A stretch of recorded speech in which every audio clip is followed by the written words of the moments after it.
Los sacerdotes no solo son guías espirituales, también son testigos de lo inexplicable. Desde confesiones que hielan la sangre hasta rituales que enfrentan fuerzas oscuras, muchos han vivido experiencias que desafían la fe y la razón. En su labor diaria, estos hombres de Dios han enfrentado algo más que almas perdidas, han visto el rostro del miedo. Hoy te traigo relatos aterradores contados por sacerdotes, historias que muestran el lado más oscuro del mundo espiritual. Prepárate para escuchar lo que nunca se dice en los altares, porque el terror también se manifiesta en los lugares más sagrados. Un exorcista. Era el año 1973 cuando, siendo aún seminarista, fui testigo de algo que nunca olvidaré. A mis 22 años, había visto cosas que no muchos creerían. Pero lo que experimenté aquella noche en la pequeña capilla de San Isidro, eclipsa todo. Mi traslado al seminario de San Isidro no había sido por casualidad. Era un sitio solitario, de piedra desgastada y ventanas que parecían siempre estar a punto de quebrarse. El aire estaba impregnado de un olor a humedad que nunca desaparecía, por más que ventiláramos el lugar. El rector del seminario, el padre Alcázar, tenía fama de ser un hombre severo, de mirada fría y con una determinación que inspiraba miedo y respeto en igual medida. Decían que había hecho cosas que ningún sacerdote debería hacer, y yo, en mi juventud y arrogancia, estaba ansioso por saber más. Una noche de noviembre, cuando el viento ululaba y parecía que los árboles alrededor de la capilla se movían con vida propia, el padre Alcázar se acercó a mí. Me miró con esa intensidad habitual, pero aquella noche había algo diferente en sus ojos. Me pidió que lo acompañara a la capilla después de la misa. No me dio explicación alguna y supe por su tono que no era una solicitud sino una orden. Al llegar a la capilla, vi que ya había alguien más allí. Era una mujer joven, de no más de 30 años. Estaba sentada en el primer banco, con las manos en el regazo, encadenadas. Sus muñecas eran delgadas, casi frágiles, y sin embargo las cadenas parecían insuficientes para contenerla. Tenía el cabello desgreñado, y en su rostro se dibujaba una expresión de angustia y rabia contenida. El padre Alcázar me hizo un gesto para que me quedara junto a la puerta, pero no podía apartar la vista de ella. La mujer tenía la mirada fija en el altar y aunque al principio parecía normal, pronto noté algo extraño. Sus ojos estaban tan oscuros que no podía distinguir la pupila. Era como si el abismo mismo se reflejara en sus ojos. Alcázar comenzó a recitar las oraciones del ritual y pronto el aire en la capilla se volvió denso, opresivo. Sentí un escalofrío recorrer mi columna y el latido de mi corazón se volvió ensordecedor.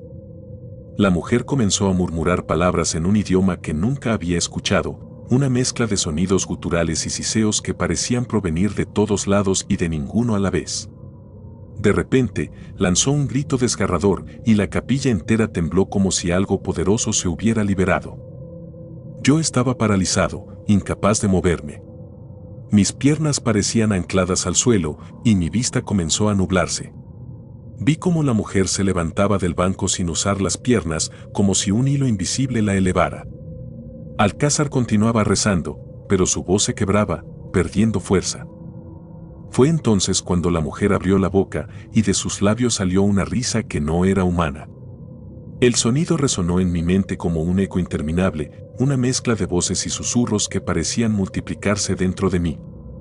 Algo en mí se rompió en ese momento, algo profundo y visceral. Sentí que no estaba solo, que había algo más allí, algo que no podía ver pero que sentía moverse a mi alrededor. La risa cesó abruptamente y de pronto la mujer comenzó a hablar con una voz que no podía pertenecerle. Era grave, densa, como si proviniera desde las profundidades de la tierra. A cada palabra que decía, el aire se volvía más frío y el olor a incienso que el padre Alcázar había quemado al inicio del ritual se transformó en un hedor a carne podrida y azufre. Mis ojos comenzaron a arder y tuve que apartar la mirada. Alcázar seguía recitando sus plegarias, pero había algo diferente en su tono. Sonaba desesperado, como si supiera que sus palabras ya no tenían poder. Su voz se fue apagando, y en ese instante, la mujer lo miró fijamente. Sus ojos se tornaron rojos, brillando en la penumbra, y le habló directamente. «No eres nada», escupió con un desprecio que hacía temblar los muros. «Tu fe es una burla, y tu Dios no puede salvarte». Fue en ese momento que supe, en lo más profundo de mi ser, que algo horrible iba a ocurrir. Alcázar pareció tambalearse, y su rostro se contrajo en una mueca de horror.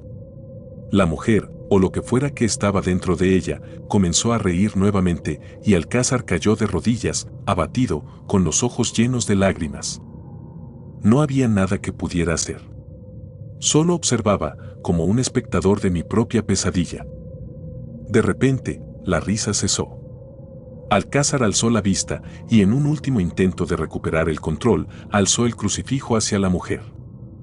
Pero antes de que pudiera pronunciar otra palabra, la mujer se elevó nuevamente y su cuerpo comenzó a contorsionarse de una manera imposible, sus huesos crujían y se desplazaban bajo su piel como si algo tratara de salir. La mujer abrió la boca, y de sus labios emergió una sombra, una oscuridad tan profunda que parecía devorar la poca luz que quedaba en la capilla. La sombra se arremolinó alrededor de Alcázar, y por un instante, pude ver su rostro deformado por el terror antes de que desapareciera. Todo fue silencio. La mujer cayó al suelo, inerte, y el padre Alcázar no estaba. No quedaba rastro alguno de él, como si se lo hubieran llevado a otro lugar, más allá del tiempo y del espacio. Me acerqué lentamente a la mujer, mi cuerpo temblando incontrolablemente. Puse 2 dedos en su cuello y sentí un débil pulso. Estaba viva, pero algo dentro de ella había cambiado. Sus ojos se abrieron, y ya no eran los ojos oscuros de antes. Eran completamente blancos, como si el alma misma la hubiera abandonado. Pasaron semanas antes de que alguien más se atreviera a entrar en la capilla. La iglesia lo declaró como un caso de desaparición, pero yo sabía la verdad. No había explicación racional para lo que vi, y sin embargo, no podía dejar de pensar en ello. La capilla fue clausurada, y el seminario abandonado poco después. Aún hoy, en las noches más oscuras, cuando el viento sopla y el silencio se hace insoportable, cierro los ojos y puedo escuchar los pasos de Alcázar moviéndose por la capilla. Nadie lo ha visto desde entonces, pero aquellos que se atreven a acercarse juran que han escuchado sus murmullos, sus plegarias desesperadas resonando en el vacío. Y yo, ahora sacerdote, cargo con este peso. En mis pesadillas, veo sus ojos suplicantes y su rostro desfigurado por el horror. A veces me pregunto si realmente desapareció, o si, de algún modo, quedó atrapado allí, entre el mundo de los vivos y el de los muertos, condenado a vagar por la capilla, esperando una salvación que nunca llegará. Jamás regresé a San Isidro, pero su recuerdo se ha convertido en mi sombra, un recordatorio de que hay cosas que el hombre no debe intentar comprender. Me enseñaron a creer en el poder del bien, pero desde esa noche, sé que el mal tiene formas que no podemos imaginar y que en ocasiones nos espera en los lugares más sagrados.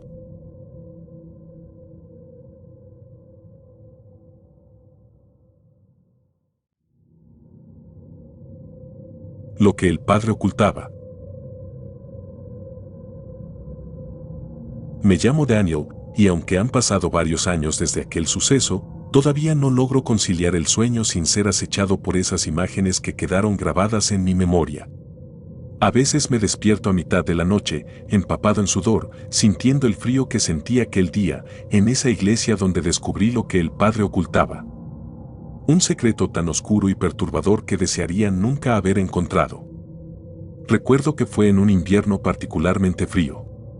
La iglesia de San Vicente, ubicada en un pequeño pueblo en el que crecí, había sido abandonada por años. Su techo estaba cubierto de moho, las ventanas rotas dejaban entrar el viento helado y el altar se mantenía cubierto por un manto de polvo. La iglesia era un sitio que todos evitaban. Se decía que, desde la partida del último sacerdote, una presencia oscura rondaba el lugar. Pero yo no creía en esas historias, era un joven escéptico, arrogante en mi ignorancia, y pensaba que todas esas leyendas no eran más que cuentos para asustar a los niños. Aquel invierno, el padre Agustín, un sacerdote recién llegado al pueblo, decidió reabrir la iglesia y renovarla. La comunidad recibió la noticia con sorpresa, pero también con una especie de alivio. Pensaban que el regreso de un clérigo pondría fin a esos rumores sombríos que habían circulado durante años. Yo, intrigado por la figura del nuevo sacerdote y por los rumores de la iglesia, me ofrecí como voluntario para ayudar en la renovación. Pensé que sería una oportunidad perfecta para saciar mi curiosidad.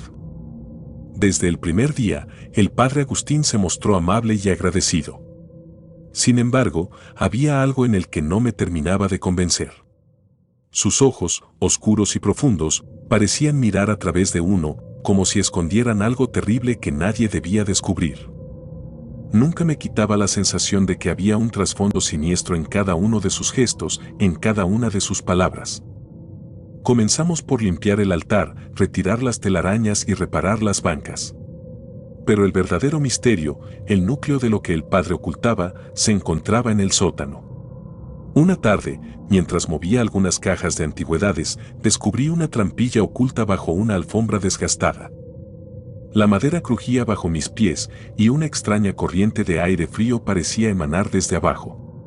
Cuando le comenté al padre Agustín sobre la trampilla, su reacción fue extraña. Por un instante, su expresión cambió, sus ojos se tornaron aún más oscuros y su rostro, casi siempre afable, se deformó en una mueca de preocupación. Me pidió que no mencionara nada sobre ella y que me concentrara en la limpieza del altar. Esa noche no pude dormir. La imagen del padre Agustín y su reacción ante la trampilla no me dejaban tranquilo. Me decía a mí mismo que debía olvidarlo, que era solo una parte de la estructura de la vieja iglesia. Sin embargo, en lo profundo de mi ser, algo me susurraba que debía volver, que ese lugar escondía algo que nadie debería encontrar, pero que yo, por alguna razón, estaba destinado a descubrir. Al día siguiente, me escabullí a la iglesia antes del amanecer. La luz tenue se colaba por las ventanas rotas, proyectando sombras inquietantes sobre las paredes descascaradas. Fui directo a la trampilla, y con un esfuerzo considerable, logré levantarla. Un fuerte olor a humedad y descomposición invadió mis sentidos, casi haciéndome retroceder. Pero algo me empujó a seguir. Descendí por unas escaleras estrechas y oxidadas, y el aire se volvió más pesado con cada paso que daba. Al final de las escaleras, encontré un pasillo oscuro, apenas iluminado por una débil luz que parecía provenir de una habitación al fondo.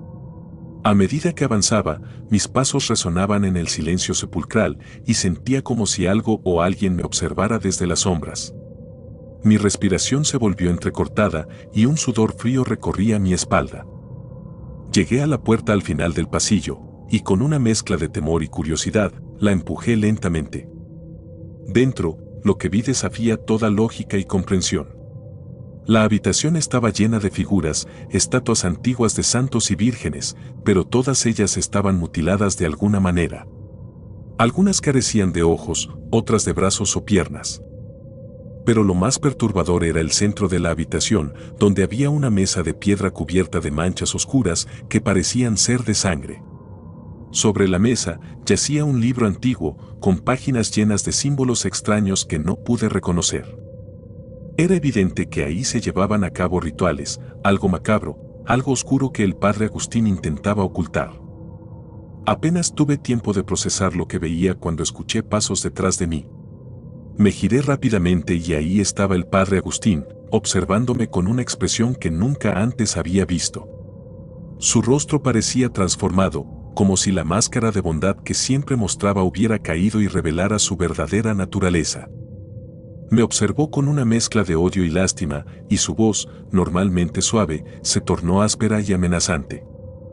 «No debiste bajar aquí», dijo. No necesitaba agregar más, entendí que mi vida corría peligro. El miedo me paralizó por un instante, pero luego el instinto de supervivencia se apoderó de mí y corrí de regreso por el pasillo. Sentía sus pasos acercándose y susurraba oraciones en un idioma que no reconocía, oraciones que parecían ahondar aún más el terror que sentía. Logré salir de la iglesia y correr hacia mi casa, sin detenerme, sin mirar atrás. Esa noche, me encerré en mi habitación y cada sombra que veía me recordaba a la oscura figura del padre Agustín. Traté de contarle a la gente del pueblo lo que había visto, pero nadie me creyó. Me tacharon de loco, de estar inventando historias. Poco a poco, los rumores se intensificaron y el padre Agustín se volvió más reservado. Decían que oraba por las noches, pero yo sabía la verdad, sus oraciones eran algo mucho más oscuro. Pasaron los años y finalmente me fui del pueblo. Pero el recuerdo de aquel sótano, de las estatuas mutiladas y del padre Agustín, aún me persigue. Incluso ahora, cuando estoy solo en la oscuridad, puedo sentir su presencia, escucho sus susurros y el frío de aquella iglesia abandonada me envuelve de nuevo. Quizás algún día alguien más encuentre ese sótano y quizás, solo quizás, tenga el valor que yo no tuve para enfrentar la oscuridad que habita en el corazón de la iglesia de San Vicente.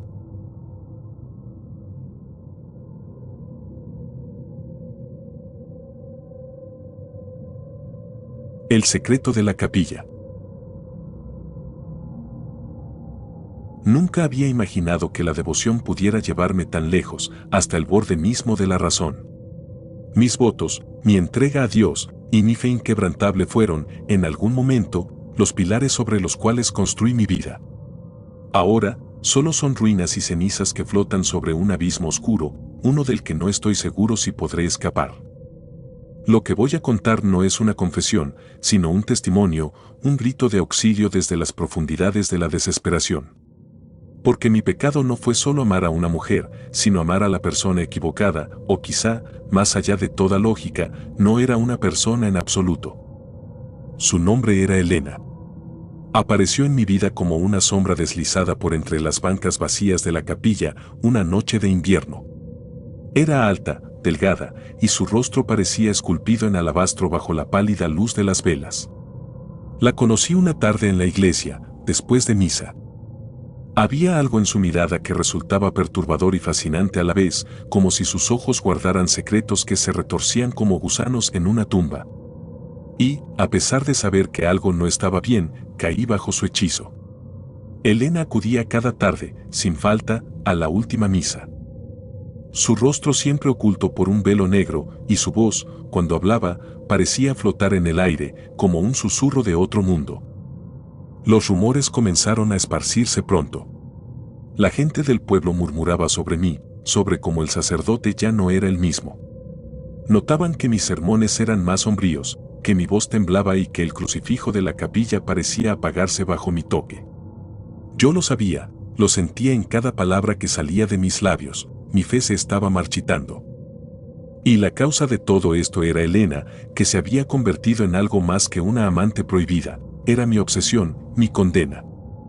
Una noche, Elena y yo nos encontramos en la capilla después de la medianoche. Las puertas estaban cerradas y el silencio era absoluto. Sin embargo, en ese silencio había algo más, una presencia que se sentía como un peso en el aire. Ella me llevó hasta el altar, donde comenzó a hablar en un idioma que nunca antes había oído. Sus palabras no eran humanas, sino como una antigua maldición. De repente, el ambiente cambió y la iglesia, que siempre había sido un refugio para mi alma, se transformó en un lugar de pesadilla. Las paredes comenzaron a sudar, literalmente. Gotas oscuras se deslizaban por el mármol blanco y el olor a podrido llenaba el aire. Elena estaba frente a mí, sus ojos vacíos, como pozos oscuros que absorbían toda la luz. Ella me sonreía, pero no era una sonrisa de amor, era la mueca de algo que disfruta del sufrimiento ajeno. Mis manos comenzaron a temblar, y cuando intenté moverme, mis piernas parecían pegadas al suelo, como si las sombras hubieran subido por mis pies y se hubieran apoderado de mí. Ella se acercó y susurró algo que hizo que mi corazón se helara: eres mío.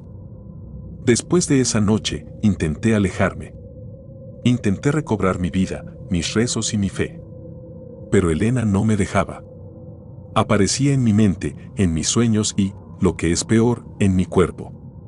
Había noches en que despertaba y encontraba sus marcas en mi piel, arañazos profundos que sangraban y ardían. Pero eso no era lo peor. Una noche, desperté y la vi a mi lado, dormida. La cama estaba empapada en sangre, y cuando traté de gritar, su mano me cubrió la boca. Me dijo que el silencio era nuestra única opción, que si alguien se enteraba, el castigo sería mucho peor. Los días se convirtieron en una neblina de terror constante. Comencé a ver su rostro en todas partes, incluso cuando no estaba allí.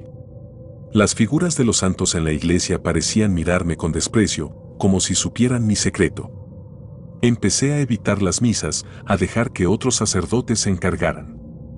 Me refugié en la oscuridad de mi habitación, donde los relojes parecían detenerse y el tiempo perdía todo sentido.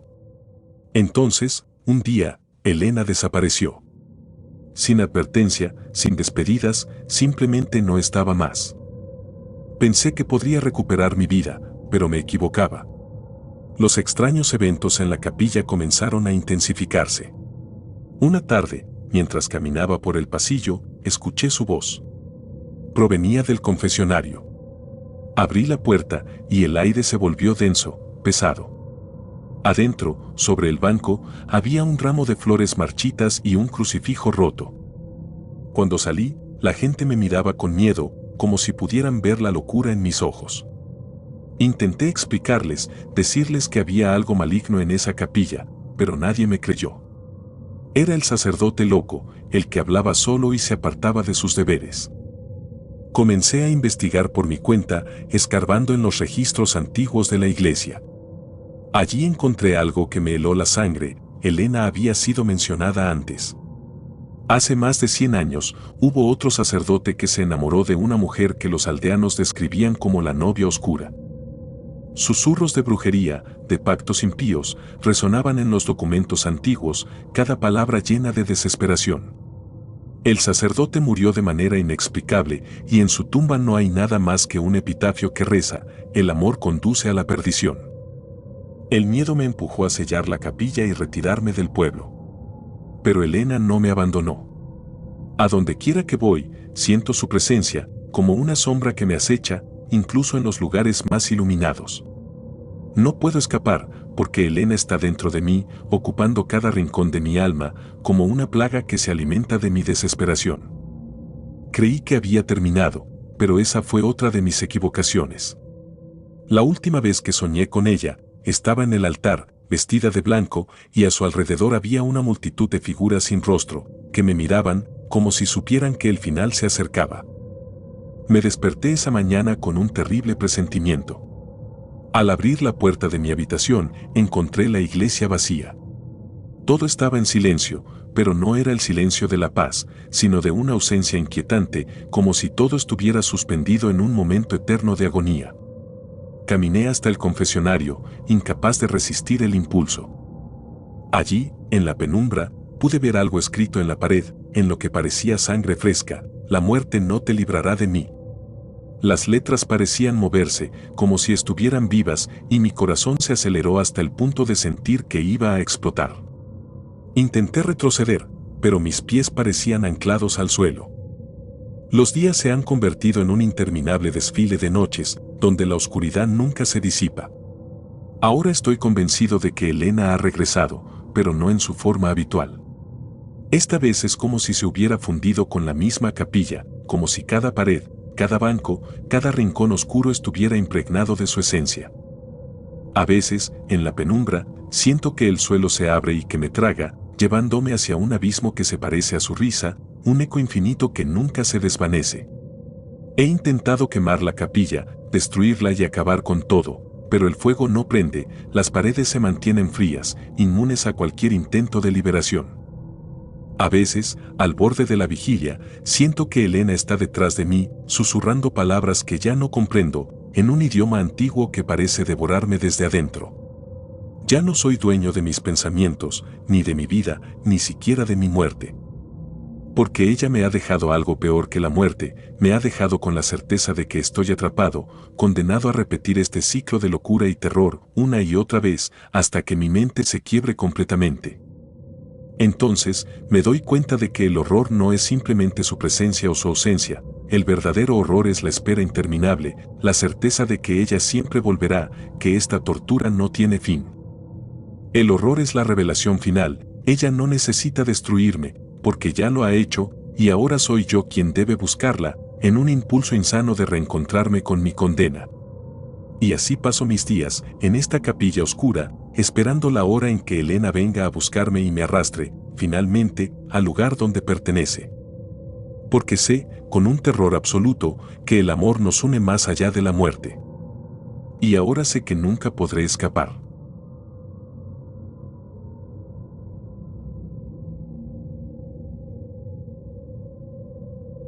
El sacerdote y la bruja. Nadie se atrevía a cuestionar al padre Abelardo en la parroquia de San Mateo. Su voz resonaba con la fuerza de un trueno cada domingo, llenando el viejo templo de fervor. Era un hombre al que respetaban todos, aunque pocos realmente lo conocían. Había llegado al pequeño pueblo de Calmaría hacía más de 10 años, reemplazando al anciano padre Morales, y desde entonces sus palabras eran ley. La gente lo admiraba, pero en las sombras, Abelardo guardaba secretos que nadie podía imaginar. No eran pocos los rumores que corrían por las calles empedradas del pueblo. Se decía que el padre Abelardo tenía un pasado oscuro, que había visto cosas que no debía y que, en su juventud, había sido expulsado de otro seminario por motivos que nunca se aclararon. Pero Abelardo nunca mencionaba su pasado, y la mayoría de los habitantes preferían no hacer preguntas.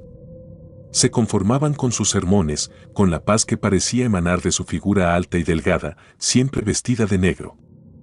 Sin embargo, tras la fachada de santidad, el padre Abelardo escondía un vínculo insospechado, uno que no tenía nada que ver con Dios. En las noches más oscuras, cuando el viento parecía arrastrar murmullos de ultratumba y la niebla se posaba sobre el pueblo como una manta fría, Abelardo se adentraba en el bosque. Allí, en un claro oculto por árboles viejos y retorcidos, se encontraba con una mujer a la que todos temían pero nadie osaba nombrar. Era la bruja. Los encuentros comenzaron de manera casi casual, o al menos así lo justificaba él cada vez que se debatía entre el remordimiento y la necesidad.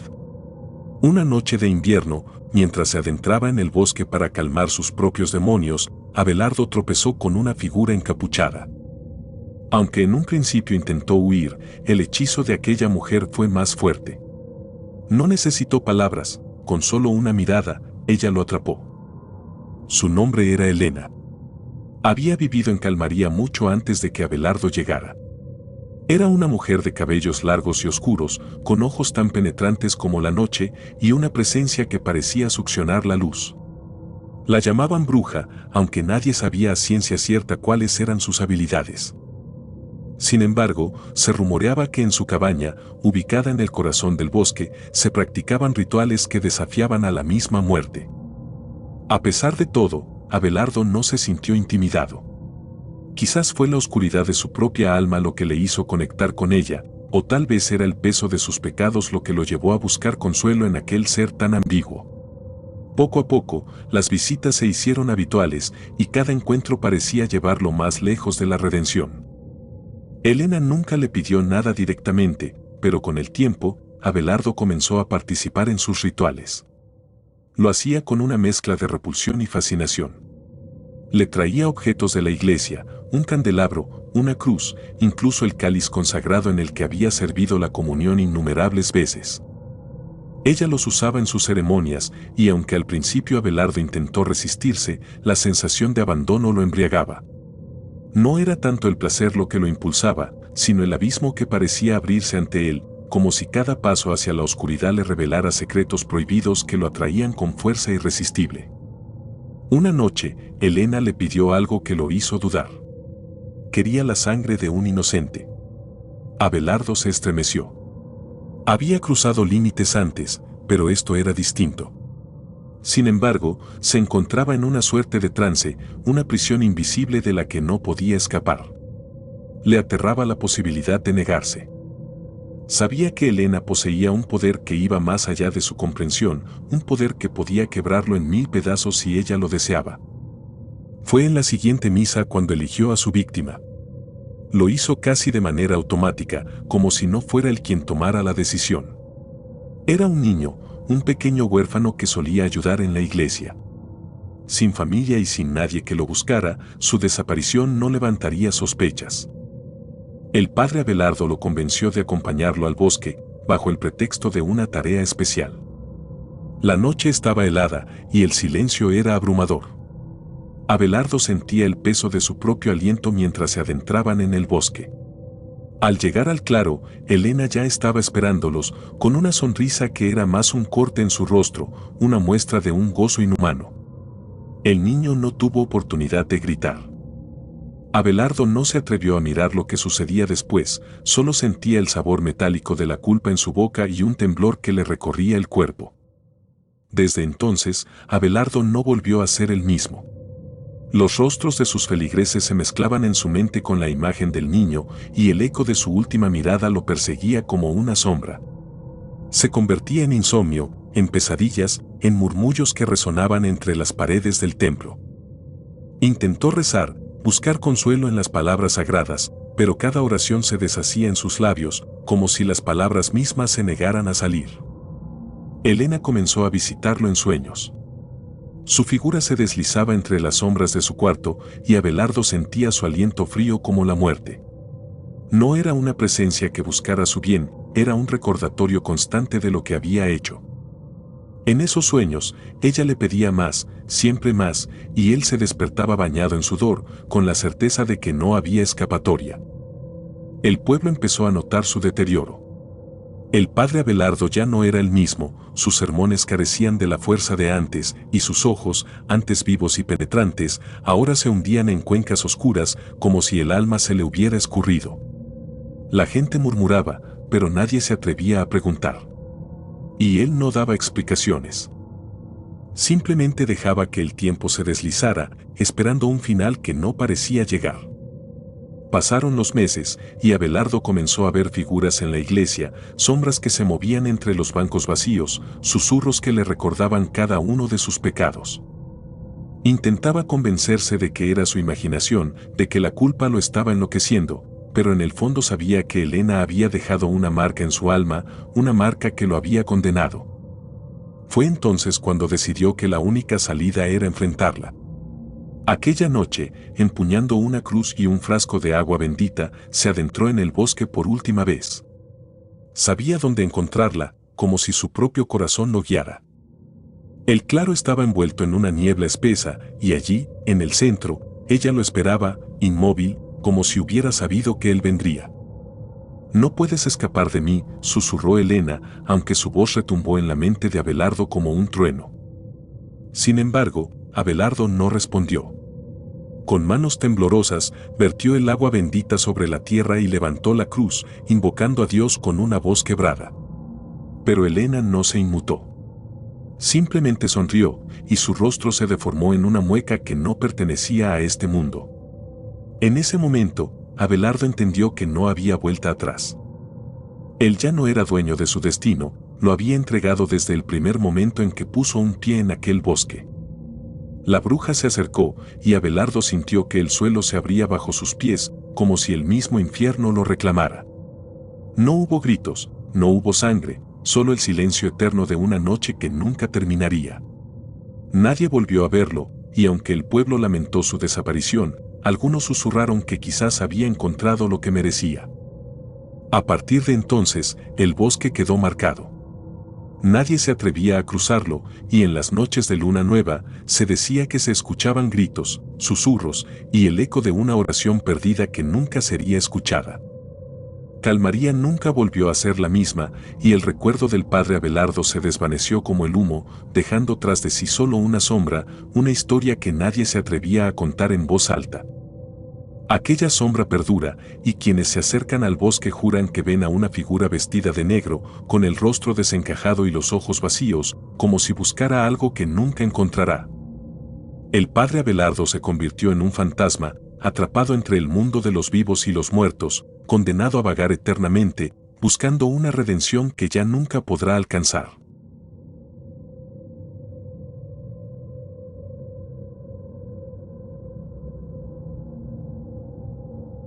La maldición del relicario. Mi nombre es Miguel, y soy, o al menos era, sacerdote en un pequeño pueblo olvidado por Dios. La gente aquí es tranquila, devota y, aunque escasa, llena de bondad. Durante años, dediqué mi vida a la iglesia, a la fe y a Dios, creyendo que mi propósito era salvar almas y guiar a los perdidos. Pero, desde hace algún tiempo, he comenzado a dudar de todo lo que creía inquebrantable, y me temo que mi vida ya no me pertenece. Todo comenzó hace algunos meses, cuando recibí un paquete sin remitente.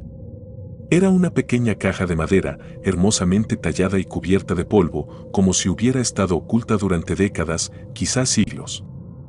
En su interior, encontré un relicario antiguo, de plata opaca y manchada, con intrincados grabados que parecían relatar historias de tiempos remotos, historias de sacrificios y penitencia.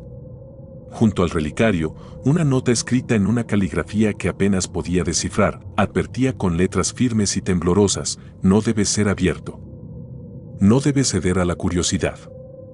Pasé los días siguientes observando el relicario, a veces con fascinación, otras veces con una creciente sensación de incomodidad. Sentía su peso en mis manos, y, aunque su apariencia era inofensiva, había algo en el que me ponía nervioso. Una noche, incapaz de contener la curiosidad, lo abrí. Dentro, encontré un mechón de cabello seco y una pequeña cruz oxidada. No parecía haber nada más. Me sentí decepcionado y hasta algo ridículo por haber permitido que una superstición me inquietara tanto. Pero desde entonces, cada noche, mi vida se ha vuelto un infierno. La primera vez que vi al monje sin rostro fue poco después de abrir el relicario.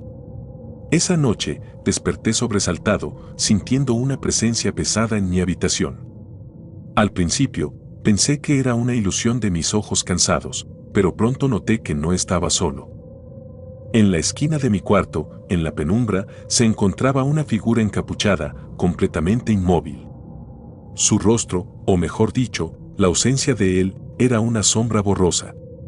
No tenía rasgos, solo un vacío oscuro donde deberían estar sus ojos, su nariz, su boca. El terror me paralizó. Intenté rezar, pero las palabras se atoraron en mi garganta, como si una fuerza invisible me apretara el cuello, impidiéndome respirar. La figura permanecía allí, observándome, aunque no había ojos que me miraran, sentía su atención, una atención gélida que me calaba hasta los huesos. Así estuvo toda la noche, y al amanecer, cuando la primera luz del día se coló por la ventana, la figura desapareció, como si nunca hubiera estado allí. Pensé que era un sueño, una pesadilla provocada por el cansancio y la sugestión. Pero la segunda noche volvió. Esta vez, más cerca de mi cama. Sentí su aliento frío y su presencia sofocante, y aunque no emitía sonido alguno, era como si pudiera escuchar su respiración hueca. Durante horas permanecí despierto, observando esa figura sin rostro que parecía consumir la luz de la habitación, sumergiéndola en una oscuridad antinatural. A partir de entonces, el monje sin rostro comenzó a aparecer cada noche, siempre un poco más cerca de mí. No podía dormir, no podía pensar. Mi vida se redujo a esas horas de horror en las que esperaba su visita inevitable. De día, intentaba cumplir con mis deberes en la iglesia, pero mi mente estaba nublada, mi cuerpo débil y tembloroso. Comencé a notar cómo los feligreses me miraban con desconfianza, murmurando entre ellos, y algunos incluso dejaron de venir a misa. El tiempo se volvió un borrón. No sabía si habían pasado días o semanas desde que el monje comenzó a visitarme. El cansancio y el miedo me dominaban, y poco a poco fui perdiendo contacto con la realidad. Intenté destruir el relicario, pensando que así pondría fin a la pesadilla, pero el objeto era irrompible.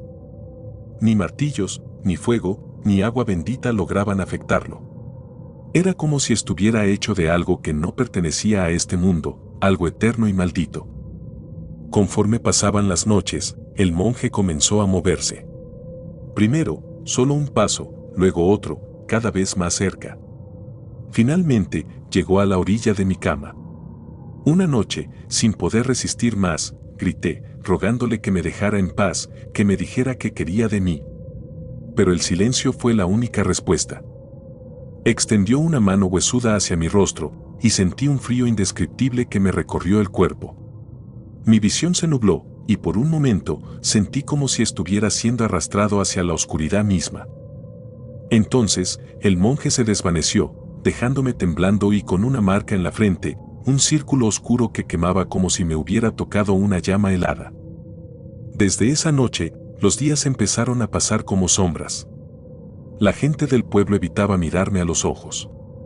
Comenzaron a surgir rumores de que yo estaba maldito, de que el demonio se había apoderado de mí. No podía reprocharles nada, yo mismo sentía que una fuerza siniestra se había aferrado a mi alma. Ya no era el hombre que había llegado al pueblo, lleno de fe y propósito. Ahora, era solo un cascarón, un recipiente vacío que contenía nada más que miedo y desesperación. Intenté hablar con otros sacerdotes, buscar ayuda en la iglesia, pero nadie me creyó. Me miraban con lástima y desaprobación, como si mi sufrimiento fuera una consecuencia de mi debilidad espiritual, de alguna falta que yo mismo había cometido.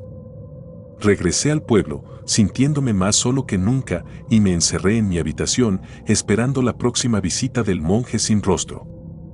Pasaron días, tal vez semanas, y cada noche el monje regresaba, tocándome, quemándome con su frío inhumano. Su presencia se volvía cada vez más pesada, y con el tiempo empecé a oír voces. Voces que no provenían de él, sino de las sombras, de las paredes, del suelo. Voces que me llamaban por mi nombre, que me maldecían, que me instaban a abandonar toda esperanza. Un día, desesperado, me aventuré a investigar el origen del relicario. Visité bibliotecas antiguas, hablé con eruditos y místicos, pero nadie parecía saber nada sobre él. Hasta que, finalmente, encontré a un anciano monje en un monasterio olvidado en las montañas. El monje me escuchó en silencio mientras le contaba mi historia, y cuando terminé, sus ojos se llenaron de una tristeza profunda. Ese relicario, me dijo, perteneció a un monje que fue condenado por la iglesia. Se dice que en él guardó su último aliento y su odio hacia el mundo. Abriéndolo, has liberado su espíritu, y ahora te perseguirá hasta que tomes su lugar, hasta que te conviertas en lo que él fue.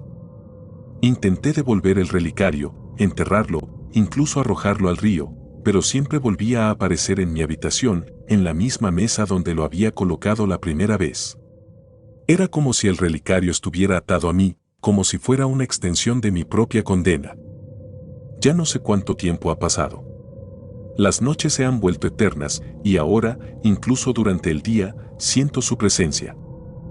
Ya no se limita a aparecer en mi cuarto, ahora lo veo en los pasillos de la iglesia, en los rincones oscuros de las calles, y, a veces, incluso en los rostros de las personas del pueblo, que parecen observarme con la misma mirada vacía y sin rostro. He dejado de rezar.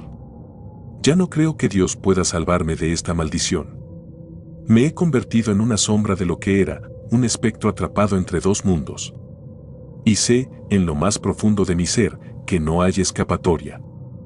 El monje no se detendrá hasta que mi alma sea suya, hasta que me convierta en lo que él fue, hasta que yo mismo sea el monje sin rostro, condenado a perseguir a quien tenga la desgracia de cruzarse con este relicario maldito.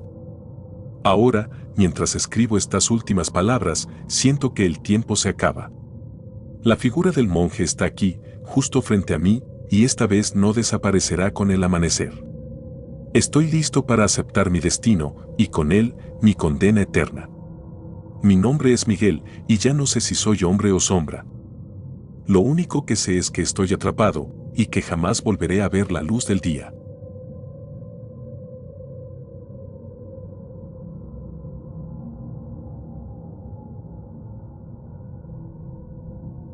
El confesionario. Soy un sacerdote al servicio de una pequeña iglesia en un pueblo olvidado por el tiempo. He dedicado mi vida a escuchar las confesiones de los demás, a cargar con sus pecados y ayudarlos a encontrar redención. Pero nada me preparó para lo que sucedió aquella noche. Es una de esas cosas que no aparecen en los manuales, ni en los sermones. Es una carga que me acompaña cada noche, un recuerdo que ha convertido mi fe en una prisión. Era tarde, y el viento azotaba las ventanas con un sonido lastimero, como si los árboles intentaran advertirme de algo. Estaba en el confesionario, como de costumbre, esperando a que alguien entrara para liberar su alma de algún peso. Lo que no esperaba era encontrarme con él. El hombre entró en silencio. Lo supe porque el aire se tornó denso y frío, como si algo en su presencia absorbiera el calor. No oí pasos, no oí la puerta abrirse, solo percibí su presencia. Sabía que no era alguien común. Sentía el mal en sus venas, como un frío que se arrastraba desde el confesionario hacia mi pecho. Padre, he pecado, dijo con una voz grave y áspera, como si hubiera sido afilada en piedras de odio. Me crucé de brazos para disimular el temblor que me recorría y me preparé para escuchar. Con la voz más firme que pude reunir, le respondí, incitándole a continuar. Asesiné a mi hermano, dijo sin titubeos, como si solo estuviera describiendo el clima. Sentí un escalofrío recorrer mi espalda. Aquello no era una confesión de remordimiento, sino una proclamación, casi un acto de desafío. No pidió perdón, no buscó redención. Su confesión no fue más que un mero trámite. ¿Cómo ocurrió?, pregunté, como si aquel asesinato se tratara de algo tan sencillo como la caída de una hoja en otoño. Él respiró hondo. Sentí el aire moverse a mi alrededor, pesado y turbio, como si me envolviera en una niebla de pecados inconfesables. No respondió. El silencio se hizo tan espeso que casi podía oír mi propio corazón latiendo con fuerza. Me atreví a levantar la vista para intentar captar un atisbo de su rostro a través del pequeño enrejado que nos separaba. Pero el confesionario estaba vacío. Aquel hombre, o lo que fuera, se había desvanecido en el aire. Me quedé paralizado, incapaz de mover un solo músculo. Mi mente se resistía a aceptar lo que había sucedido. Me dije a mí mismo que tal vez había sido una alucinación, que el cansancio me estaba jugando una mala pasada. Pero entonces, algo me congeló la sangre. Una sombra permanecía en el asiento del confesionario, como si él aún estuviera allí, esperando, observándome. Desde esa noche, mi vida ha cambiado. Cada vez que entro al confesionario, veo aquella sombra sentada, mirándome fijamente. No importa si es de día o de noche, si hay gente en la iglesia o si estoy solo.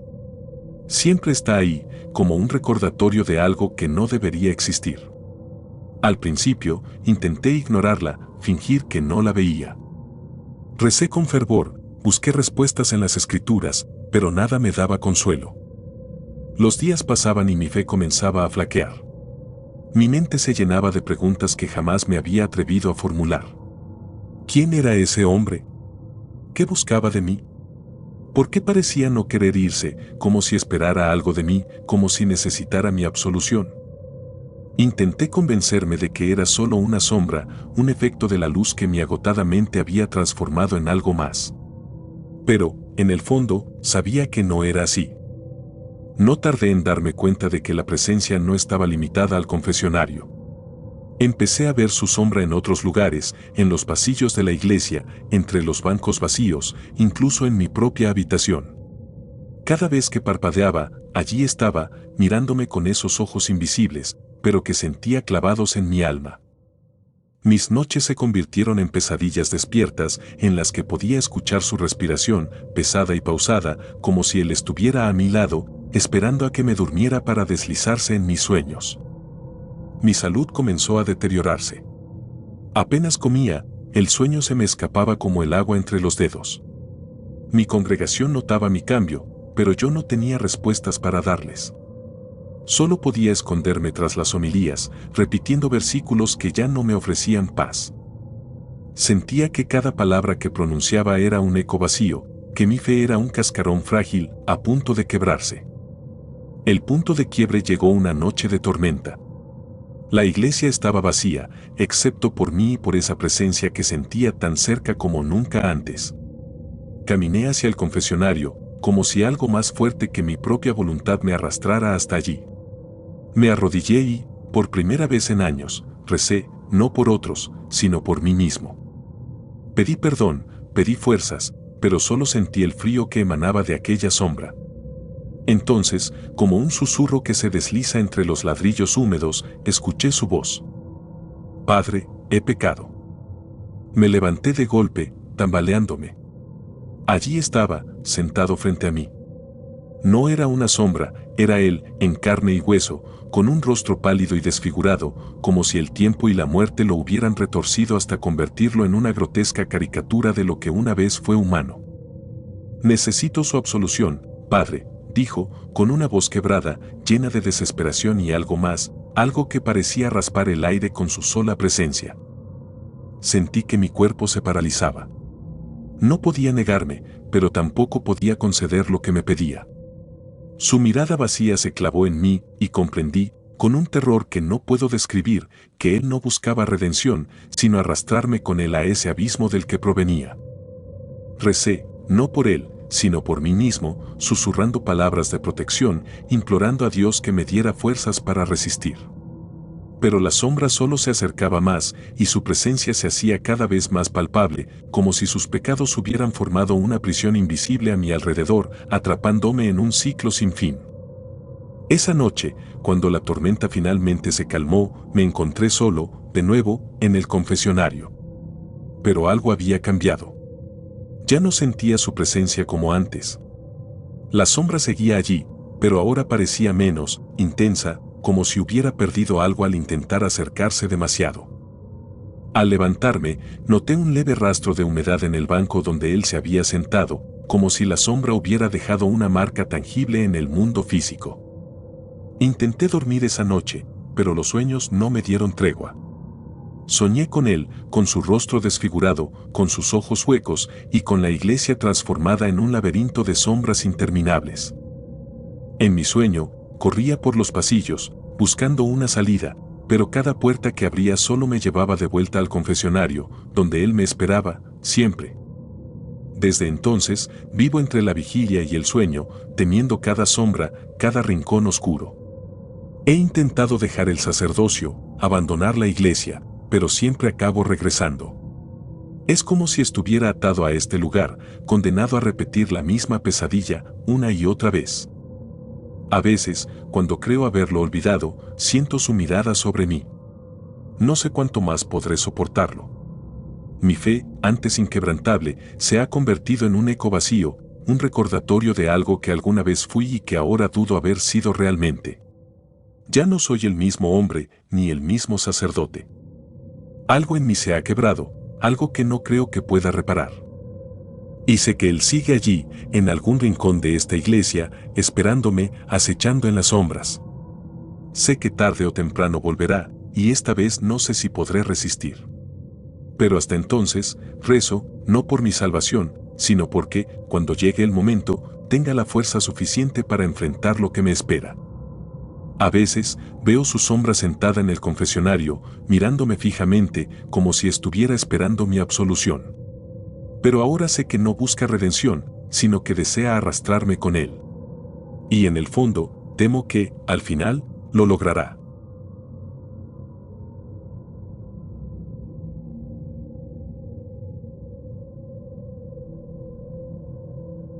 El legado. A mediados de los años 70, cuando las sombras aún dominaban los secretos de la iglesia, el padre Eugenio recibía una orden inusual desde la cúpula más alta del Vaticano. Aunque se sentía atrapado entre la obediencia a su fe y el terror que nacía en sus entrañas, el sacerdote sabía que no podía rechazar una misión directa. Era una noche lluviosa cuando, en una críptica carta sellada con el emblema papal, se le pedía que ejecutara un ritual prohibido, debía invocar a un demonio. El padre Eugenio había pasado casi 30 años sirviendo a la iglesia con devoción incuestionable, había realizado exorcismos y enfrentado las manifestaciones del mal, pero nunca se había topado con algo tan oscuro y tan desconcertante como aquella misiva. Era un hombre de unos 50 años, de rostro surcado por las arrugas del tiempo y los efectos de un pasado tormentoso, marcado por el estudio exhaustivo de textos arcanos que nadie más se atrevía a tocar. Sin embargo, esa noche sentía como el aire le pesaba en los pulmones y como sus manos, siempre firmes, ahora temblaban al sostener el papel que le ordenaba ejecutar el ritual. El documento era explícito, el Vaticano deseaba confirmar la existencia de ciertos seres que, en teoría, solo debían existir en el plano del imaginario colectivo. Un demonio en particular, cuyo nombre se encontraba oculto entre líneas de escritura casi ilegible en latín antiguo, debía ser llamado para ser interrogado. La carta, sin embargo, no ofrecía una explicación detallada del propósito final de esta convocatoria, y esa omisión era en sí misma una fuente de preocupación para el sacerdote. Sabía que una misión de ese tipo no era entregada a cualquiera, solo aquellos con un templo probado en fuego, aquellos que hubieran visto los horrores más grandes y aún siguieran adelante, eran dignos de este tipo de encomiendas.